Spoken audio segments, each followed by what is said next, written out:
Update tayo guys, nandito po si tatay. Itatanong lang po natin ito dahil po ay napakaraming nagpaabot sa atin. Tungkol po ito kay Sara Duterte, no? Kasi may nagpaabot sa atin. Itanong, pwede bang itanong niyo sa ating kaibigan kung makukulong ba si Mama Sara Duterte ngayong 2026 kasi mayroon po nga naghula.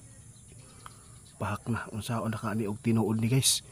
No, basta ang hula doon ay makukulong daw dahil sa pira. Kaibigan, tay, nakakalungkot naman po ito. Kaya nirequest kita para malaman ng mga tao dahil marami po nga nagpaabot sa atin. Ano po ba nakikita po ninyo tungkol sa hinuhulaan ng babae na makukulong daw at ito ay ipinapaabot sa atin? Gusto po daw nilang malaman sa inyo.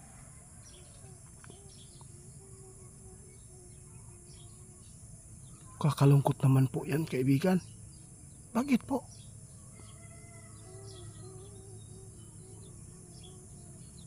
Guys, ito po ang sinabi ng ating kaibigan sa hula ng babae, no?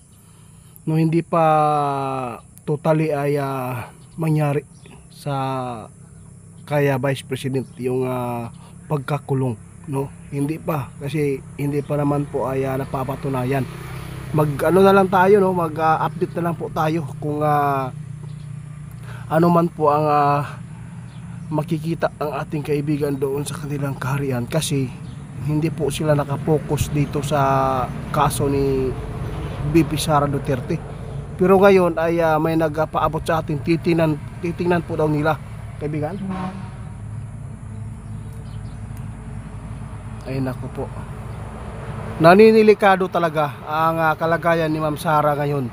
Yun po ang sabi ng ating kaibigan. Dahil po sa daming gustong maggawa nito sa kay Sara Duterte, no? Yung pag kulong ba, gusto po talaga nilang makulong ito. Kaya unti-unti may mga tao talaga na gustong inendorso talaga doon sa Senado na ito po ay magawa nila na makulong po yung si Sara Duterte, kaibigan.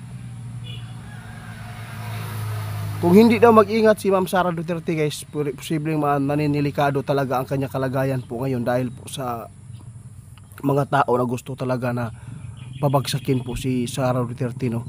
Dahil siguro sa yung budget na nawala, dapat po sana ay ipaabot ko saan ang napunta, kung saan po naibigay yung pundo ng DepEd noon. Kaya hanggang ngayon ay mayroon palang mga tao na nagpapatuloy, sabi ng ating kaibigan.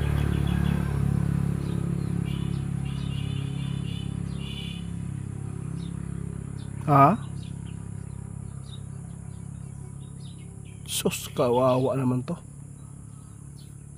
Guys, ang kinumpirma ng ating kaibigan ngayon na napakaraming mga senador po pala ngayon ang na tahimik lang po ang galawan doon sa Senado, na ito ay para sa kalagayan ni Sara Duterte, no?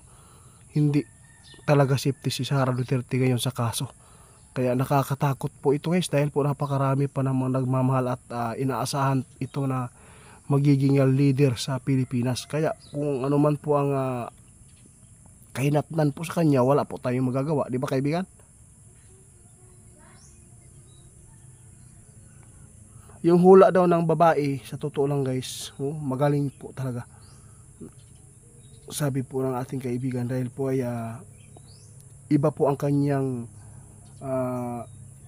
ipinapaabot sa social media, no? At saka maganda po yan para po ay ma-share ninyo yung mga video, lalo na yung mga video natin dito ngayon na nagbibigay po ng babala si kaibigan. Kung hindi daw mag-ingat si Sara Duterte, posibleng makukulong talaga siya kung magkapanti siya, kung hindi po niya agad masolusyonan po ang kanyang kaso ngayon. Dahil po marami palang mga senador doon na gusto talaga na ipakulong si Sara. Iyahak na kaluoy po ba ni?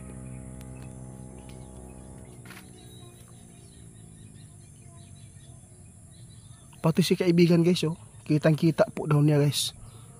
Grabe, dilema, Tililing, lahat po ng mga ayaw kaya Sara Duterte, lalo si Tito Soto, no? Number 1 din yan, no? Marami pa sila dyan na nagpapatuloy ang kanilang galit sa mga Duterte ngayon. Hindi alam ni Sara na ito ay endorso na talaga lagi sa Senado na Sara talaga ay ma-impeach at makulong para lang sa kasakiman nito, guys, no? Kaya sa lahat po ng gusto magpakulong kay Sara, unahin po natin yung mga flood control muna, no? Pagkatapos, sige, i-focus natin doon kay Sara para malaman po ang katotohanan dito. Hindi naman po talaga hindi naman po talaga natin alam kung sino talaga ang mga pinakapuno dito sa mga korupsyon. Kaibigan, salamat po sa mga babala at saka maraming salamat po sa mga nagpaabot sa atin tungkol sa hinuhulaan, no? Prediction po ng isang babae na si Sara ay posible daw nga makulong ngayong 2026. Yun po ang chat sa atin. Nag-message po yung nakapanood doon. Kaya pinaabot natin kay kaibigan, nirequest natin para makapunta. Basta ang sabi na ating kaibigan, na mimiligro talaga si Ma'am Sara, no? Marami talagang mga tao na gusto pong si Sara sa kanyang kaso ngayon. Grabe.